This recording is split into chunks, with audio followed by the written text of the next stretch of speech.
Takutnya ada hal. Bukan bisa jaga. Lu yang nelpon, suaminya ngerekam. Iya kan? Iya kan? Takutnya.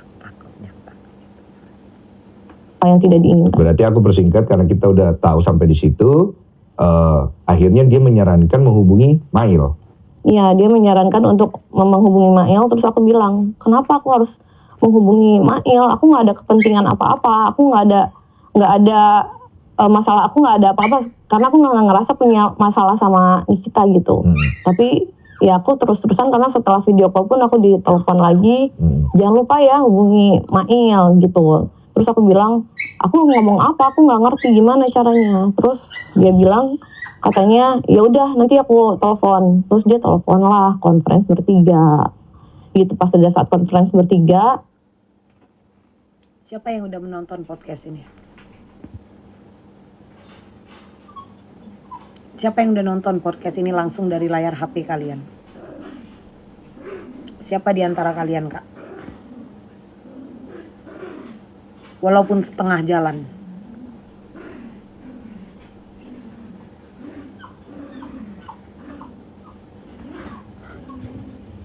Itu telepon. Dia tuh temen aku. Aku tuh mikir bla bla bla. Kemarin habis sidang semangat kali kakak ini. Habis sidang. Ada lihat gak abu-abu ini kok beda raut mukanya?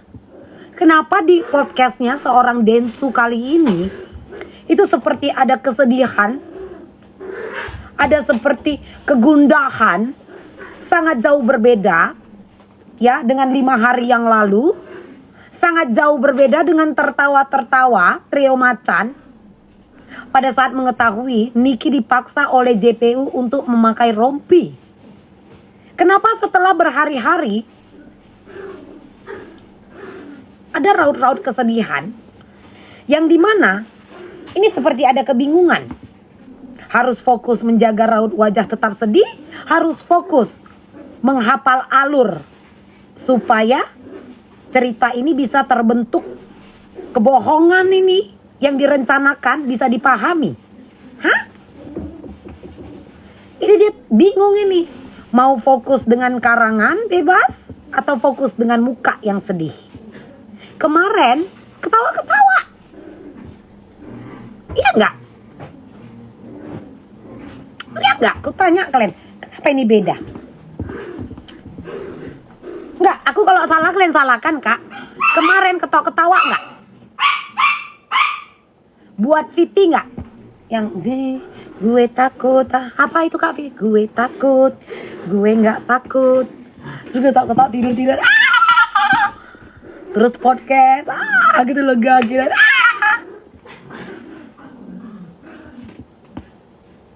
Aku mengharapkan jujur aja ya Kak raut wajah di podcast ini.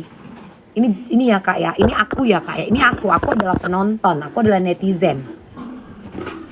Aku berharap dia duduk tegak, tidak seperti, walaupun ini ya acaranya santai, tapi duduk tegak. Saya adalah dokter. Saya dokter kecantikan yang memiliki banyak klinik di beberapa provinsi di Indonesia. Saya sudah menjalankan tugas saya. Namun, dengan tersandung kasus yang sedang berjalan sekarang, saya mendapatkan kerugian. Saya dibully, usaha saya diacak-acak. Itu yang aku harapkan, ketegasan. Bukan menjual kisah. Aku mengharapkan, saya dokter, saya memiliki pasien, saya berjualan live pun saya terganggu. Ketegasan bos! Ngerti gak Kak maksudku Kak? Ngerti gak Kak? Hah? Kredibilitas saya bersekolah, saya membangun usaha saya. Jadi saya begini. Saya tuh gini. Nah, kayak DJ Panda waktu ngadu lah sama Densu. Agus! Gak habis pikir Dedek. Dokter Oki tersebut mencontohkan. Enggak, salah enggak aku kak? Aku tanya lah kalian. Ini kan mempertahankan kredibilitasmu. Dengan karyawan yang 600 lebih kan? Bener enggak kak? Bener enggak kak? Ini kredibilitas. Ketegasanmu untuk menjaga marwah profesimu, pekerjaanmu, dan usahamu. Memang betul kau adalah seorang korban di sini karena kau adalah pelapor. Tapi kok lembek? Yang di dalam sel itu yang sedang ditahan itu Nikita, bukan dia. Ini kan mempertahankan marwah ini kan ceritanya kan kak. Marwah ini kan. Awak yang bukan dokter aja difitnah, tegak lurus gini berdiri. Tegak lurus duduk gini kak. Buktikan ketegasannya itu loh. Gak ada. Ini belum ada seperempat loh ini kita tonton kak. Ini udah gak betul. Ini belum ada setengah jalan. Seperempat dari podcast ini pun belum kita tonton. Sebaiknya ini kita sudahi. Cocok? Udah gak betul ini kak. Ini udah gak betul. Oknum dengan nama Nikita, teman dari 2017, tiba-tiba Dokter Oki. Ini gak betul. Jadi alangkah baiknya kita sudahi saja. Ya sayang ya. Cocok? Aku tidak marah kak. Aku tidak marah. Tapi aku bingung. Ya. Ini kalau bercerita kredibilitas ataupun marwahmu, tapi kau tidak tegas. Malah jadi kayak memasang raut wajah yang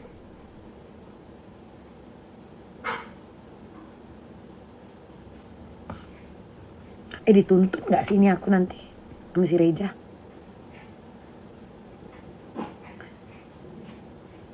Ini aku dituntut gak nanti sama Kak si Reja nih? Kalian jangan ketawa-ketawa dulu kalian. Ya. Tapi kalau Rejanya marah, aku berkomentar seperti ini, ya karena ini terpublish ya Reja. Ya Reja ya. Ini terpublish. Aku berkomentar seperti ini karena terpublish. Kemarin video-video kalau lagi preskon pun aku nonton. Saya sudah lega sekarang. Nyumput dalam kuali pas habis nonton podcast, nggak ikutan, dia banyak duit. Hah? Emang yang punya duit banyak itu harus ditakuti? Bukankah kita semuanya sama di mata Tuhan? Arti kata takut karena dia banyak duit ini apa kak?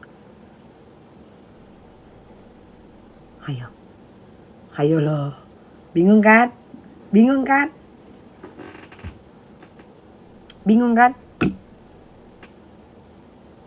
Ayo mau sampai kapan kamu dihajar? Ini kamu nggak live loh 99, 10, 10, 11, 11. Kamu mau sampai kapan kamu nggak live dihajar? Aku tahu ya Dokter Oki mungkin sebagai aku ngerasa di situ dia ngasih solusi gitu.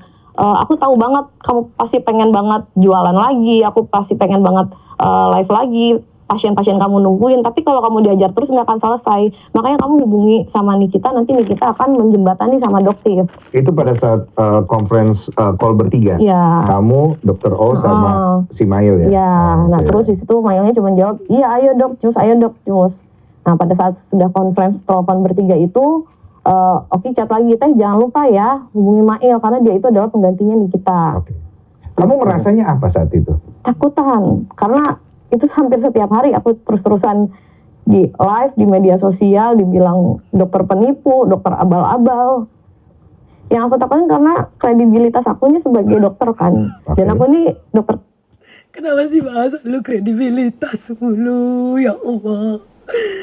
Kenapa gak lu bilang marwah gue sebagai seorang dokter?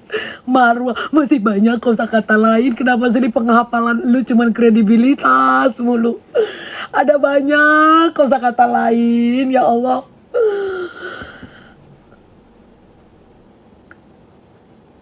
Ngerti kan kak maksudku kan kak? Kenapa harus kredibilitas? Kenapa gak ada yang lain gitu kak selain kredibilitas gitu loh. Dokter loh ini. Ada banyak kalimat susunan kata-kata yang bisa kau rangkai. Bukan yang itu aja. Gitu loh kak, ngerti gak maksudku kak?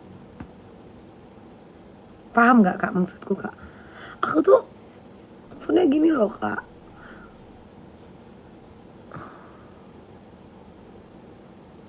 Marwah sebuah profesi itu ada yang harus diperjuangkan, yang harus dipertahankan jika memang kau merasa kehormatanmu sudah diserang.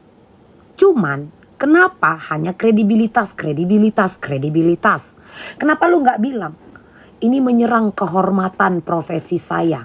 Kayak Dokter Oki itu bisa buat laporan Kak atas serangan yang kemarin terjadi. Ngerti nggak Kak? Saya merasa kehormatan profesi saya telah dicoreng. Marwah profesi saya telah dijelek. Bisa. Kenapa hanya kredibilitas? Inilah kalau kebanyakan menghafal kredibilitas sampai payah kali bilang one prestasi. One apa itu? One abot. Ngerti nggak maksudku Kak E? Tapi Kak maaf ya Kak. Baru nonton. Aku memang kayak gini ya Kak ya. Tapi kalau kalian mau aku lebih soft spoken aku bisa. Ya. Kalau kalian mau aku lebih soft spoken aku bisa. Tapi aku harapkan kalian sudah mengerti apa maksud dan tujuanku. Ini kita melihat atas apa yang sedang dipertontonkan, atas apa yang sedang dipublish. Jadi jika ada kata-kata ataupun kalimat yang tidak disukai oleh objek podcast ini, nikmati aja sayang. Kenapa kau publish? Kecantikan yang mungkin orang, ya masa sih dokternya mukanya dempulan, masa dokternya kulitnya abu-abu, masa dokternya beruntusan, nggak gimana produknya, kalau misalkan dokternya aja nggak bisa ngerawat diri, terus dibilang dokter penipu. Walaupun yang jual skincare dokter, jangan percaya dia. Buktinya dari BPOM rilis loh. Dari ini sedih Kak, ini sedih. Aku kalau sedih kayak gini. Kenapa tidak terima? Sementara BPOM rilis untuk yang kedua kali kan itu kan Kak, pemberitahuan itu. Ternyata di awal 2024 itu sudah ada pencabutan, ataupun maaf bukan pencabutan, sudah ada pemberitahuan bahwa tidak ada BPOM-nya. Betul? Apakah itu bukan tindak penipuan? Hah? Iya kan? Kenapa dia menolak? BPOM rilis ulang, posting ulang. Turunlah Sparta, ya Allah. Pakai helikopter dia, Pi. Helipadnya buat di rumah Pak RT aja. Mau turun anakku. Masyarakat. Oke, berarti kredibilitasnya yang kamu takut ya? Ya. Bukan karena asumsi masyarakat bahwa produkmu yang kamu takutin. Jadi sebenarnya aku tidak takut akan produk karena produk aku memang nggak ada kenapa-kenapa, dan aku pun dari 2013 loh aku merintis semua ini, bukan tiba-tiba semenjak ada e-commerce aku tiba-tiba jualan sebagai rupa. Aku dari 2013 dan aku ini praktisi, dan aku melakukan ini karena memang aku suka dan aku biasa trial ke diri aku sendiri, terus aku pengen orang lain juga rasain yang aku pakai. Aku nggak rasa ketakutan akan produk, tapi giringan opininya yang akan selalu menghancurkan kredibilitas aku. Jadi Giringan opini apa yang kamu paling takutin di situ terhadap produk? dokter penipu. Dokter penipu? Ya. Penipu karena produknya nipu? Karena dokter penipu karena produknya katanya bukan hanya produk. Ini maaf dulu ya. Ada PR nggak di sini yang bisa agak menuntun gitu Kak? Jadi agak enak gitu mendengarkan kalimat-kalimat, cerita-cerita, paragraf demi paragraf yang dialunkan melalui tenggorokan dan keluar dari mulut melewati lidah dan rongga-rongga gigi. Ngerti nggak Kak maksudku Kak? Kayak tadi yang aku bilang di awal. Ngerti nggak Kak maksudku Kak? Bisa nggak yang lebih bermarwah lagi nih cerita-cerita yang dibentuk ini disampaikan biar nyampe gitu? Karena aku ini kan rakyat-rakyat biasa gitu kan.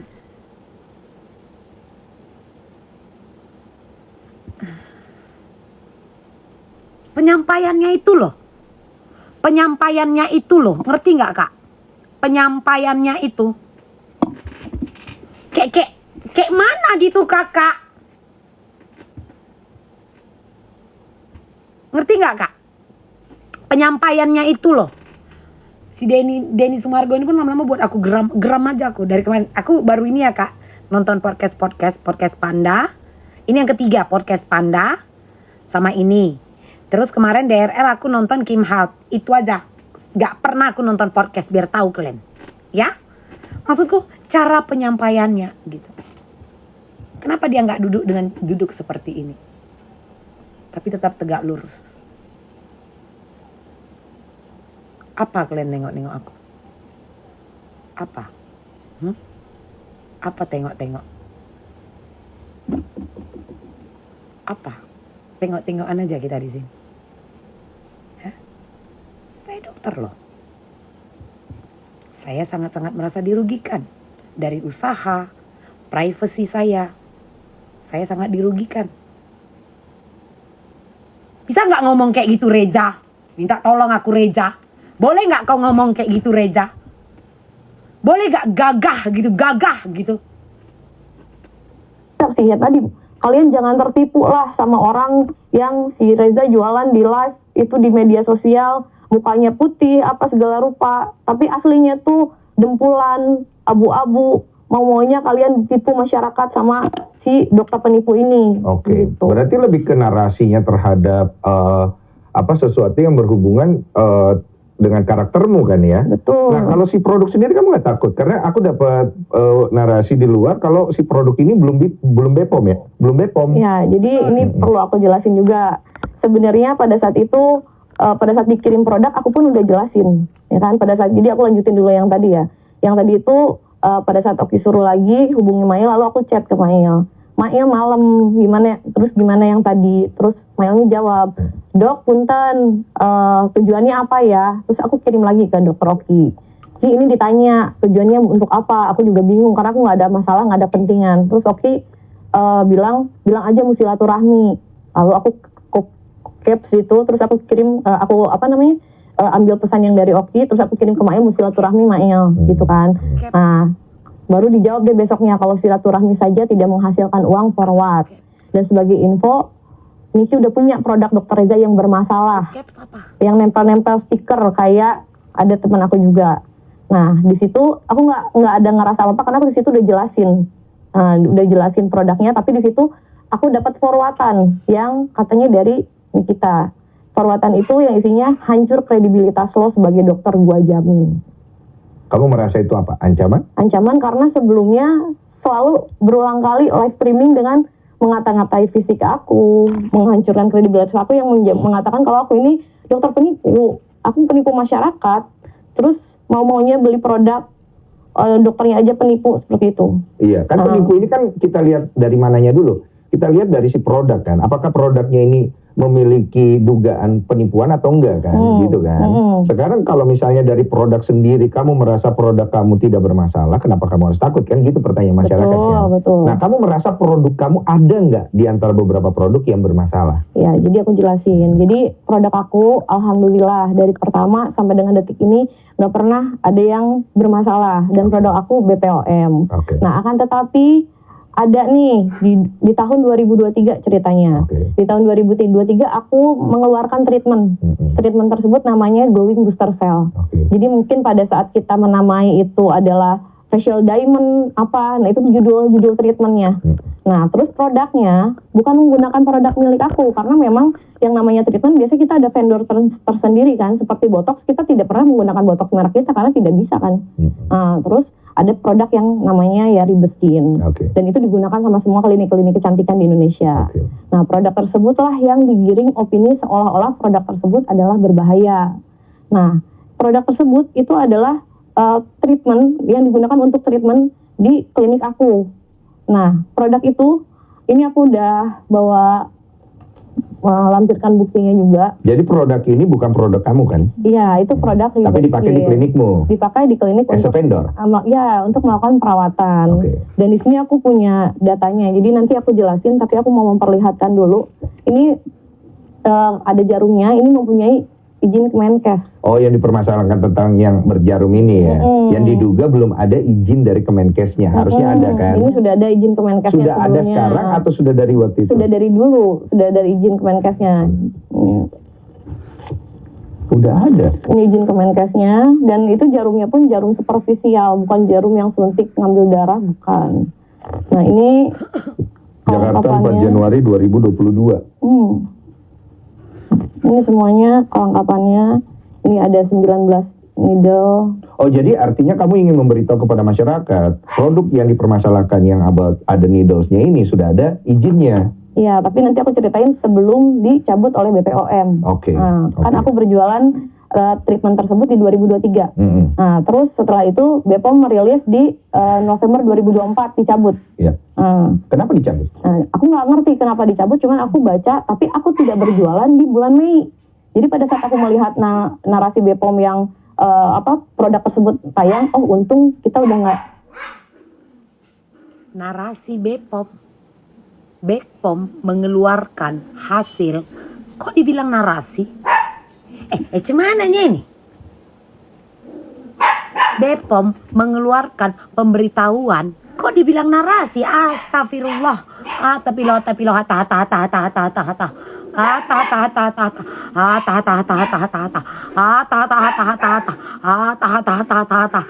Kok narasi? BPOM mengeluarkan pemberitahuan bahwa skincare di bawah ini, kok dibilang narasi?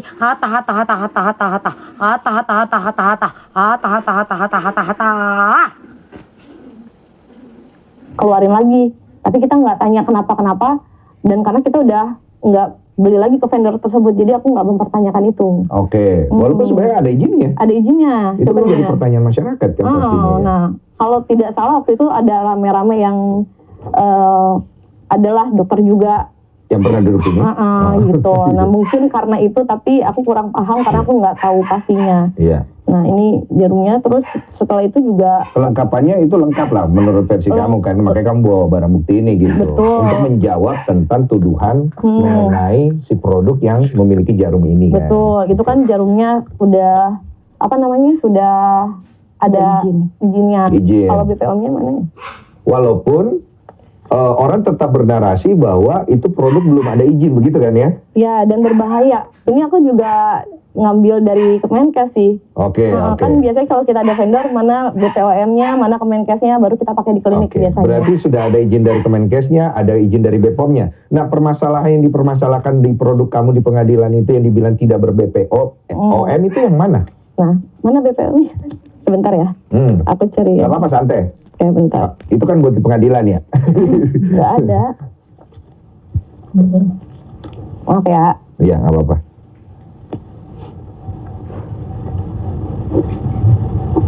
Oh, sorry. Lengkap. Oke, lanjut. Nah, ini BPOM dari produk tersebut. Memang Ribeskin. Karena kita pakai produk Ribeskin untuk treatment glowing booster cell. Nah, ini boleh dicek juga. Berarti Ribeskin ini kan satu produk lain yang kemudian kamu tempel dengan you punya brand sendiri kan? Karena itu untuk perawatan di klinik, karena satu box itu isinya 4, tapi bukan untuk ini, karena pasien itu diarahkan untuk datang ke klinik. Iya, tapi di sini kamu nunjukin sudah ada BPOM-nya untuk itu ya? Iya, betul. Dan ini aku jual di live itu, aku jual treatment juga. Jadi aku jual facial, jual treatment, misalkan ya seperti glowing booster cell, jual treatment botox. Nah, aku gunakan voucher. Jadi nanti barang yang datang itu merupakan voucher. Nanti pada saat vouchernya datang ke rumahnya, baru diambil sama pasien ke klinik. Nanti baru di klinik baru dilakukan treatment tersebut. Ini vouchernya. Terus setelah itu ini foto before after pasien di setiap cabang yang melakukan treatment tersebut juga kami lampirin. Jadi kita foto treatment yang tadi yang dibilang ini semuanya ada foto before afternya. Emangnya ada kendala dengan treatment ini? Maksudnya ada pasien yang komplain gitu? Tidak ada yang komplain. Cuman memang SOP dari kita, setiap pasien yang sebelum melakukan perawatan, kita pasti akan lakukan before after. Berarti pesan yang pengen kamu sampaikan, ini semua udah SOP? Betul, karena kita juga punya standar operasional prosedurnya untuk treatment glowing booster cell tersebut. Tapi digiring opini karena kita sudah tidak menggunakan treatment tersebut, bukan karena masalah, tapi karena dari evaluasi manajemen kan biasanya ada meeting bulanan, ini tidak bekerja maksimal nih, maksudnya customernya peminatnya kurang. Nah, kita hentikanlah sambil nunggu produk tersebut habis. Nah, kita sudah tidak jual di bulan Mei. Kemudian di bulan November, BPOM meriliskan bahwa produk tersebut izin edarnya dicabut. Nah, pada saat izin edar dicabut, ya kita ya sudah aman-aman saja. Nah, tapi yang dipermasalahkan oleh Nikita, produk tersebut yang dia beli di 2023. Berarti produk yang dipermasalahkan yang tadi kamu jelaskan ya, bukan produk lain ya? Bukan. Berarti lebih ke treatment. Lebih ke treatment. Nah, aku pun punya faktur pembelian, jadi aku 3 kali pembelian pembelian produk ke vendor tersebut. Jadi ini di bulan Agustus 2023. Ini di bulan Lihat ya. ya. Ini di bulan Agustus juga di tanggal 23. Dan ini di 21 Juli 2023. Oke. Jadi aku tidak ada pembelian lagi, hanya di tahun 2023 yang terakhir dijual. Oke. Nah, kemudian BPOM merilis di bulan November, dicabut izin edarnya. Nah, karena sudah tidak ada lagi di bulan September, karena kita terakhir menggunakan Mei, dia tidak ada masalah.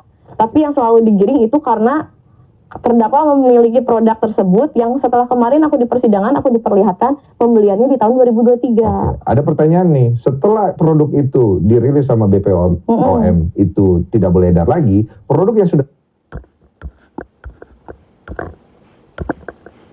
Allahu Akbar, kalau nggak mau dengar nggak usah segininya. Tuhan tidak tidur loh, kalau Tuhan tidur metong kita sayang. Musnah bumi ini kak, kakak pun. Kalau sampai Tuhan tidur, leung gitu semua kak. Makasih. beredar dulu, kamu tarik gak? Udah nggak ada. Pasti. Ya sepertinya tidak ada karena kan itu di klinik. Jadi produknya sisanya biasanya aku ambil. Oke. Nah kebetulan ada beberapa ya, kalau nggak salah ada 2, ada 3 itu buat pemakaian pribadi. Oke. Nah, itu Tapi juga. kan kamu pasti punya supplier yang lain yang kemudian masih memiliki barang itu, yang mungkin dia juga nggak mau rugi, dia jual. Bisa aja dong. Nggak ada sih, sudah tidak berkomunikasi lagi dengan supplier tersebut karena suppliernya kalau di Beskin hanya 1. Oke, berarti kamu bisa menjamin produk itu pada saat sudah dicabut izinnya, kamu tarik semuanya dan itu sudah tidak beredar ya? Bukan ditarik tapi memang sudah tidak ada produknya. Sudah tidak ada ya? Nah, pertanyaannya dari mana NN bisa mendapatkan produk itu? Itu di tahun 2023 pada saat kemarin di persidangan diperlihatkan. Jadi pada saat berarti dia udah beli dari tahun 2023? betul. Jadi pada saat kemarin di persidangan ada aku, ada Bu Jaksa dan ada terdakwanya juga diperlihatkan ini benar pembeliannya ini, terus jaksanya lihat tahun berapa belinya, terus pas dicek itu di kamar tahun pembeliannya 2023. Ya memang di 2023 kan memang saya masih jual karena izin edarnya aja dicabut 2024. Oke, nah bagaimana dengan ada Dibeli di 2023, didaftarkan di 2022, izin edar harusnya sampai 2025. Kenapa dicabut di tahun 2024? Ayo. Perpanjangan izin BPOM itu kan bisa. Pencabutan izin BPOM pasti karena mengandung bahan-bahan yang berbahaya. Iya kan? Kenapa ini dicabut produk ini? Mau dia dibeli di tahun 2023 sekalipun. Kenapa di tahun 2024 ini dicabut? Sementara masa izin edar ini sampai 2025. 2024 dicabut. Mau dibeli orang. Ini sebenarnya yang beli ini bisa komplain. Kenapa ini dicabut di 2024 sementara expirednya di 2025? Ayo coba. Isu bahwa nomor BPOM yang ada pada produkmu itu palsu. Nah, gini. Kalau nomor BPOM palsu yang ada di produk itu aku di produknya itu aku simpan nomor BPOM. Oke. Aku tuliskan cara pakainya. Nah, akan tetapi yang aku itu tidak ada nomor BPOM-nya karena itu kan treatment. Tapi aku di situ tidak ada menuliskan. Kalau pemalsuan itu aku tuliskan juga nomor BPOM-nya. Itu tidak ada aku tulis BPOM karena memang itu nama treatment. Nah, terus kemudian setelah itu kalau misalkan tadi pertanyaannya Katanya diduga produk kamu menggunakan nomor BPOM yang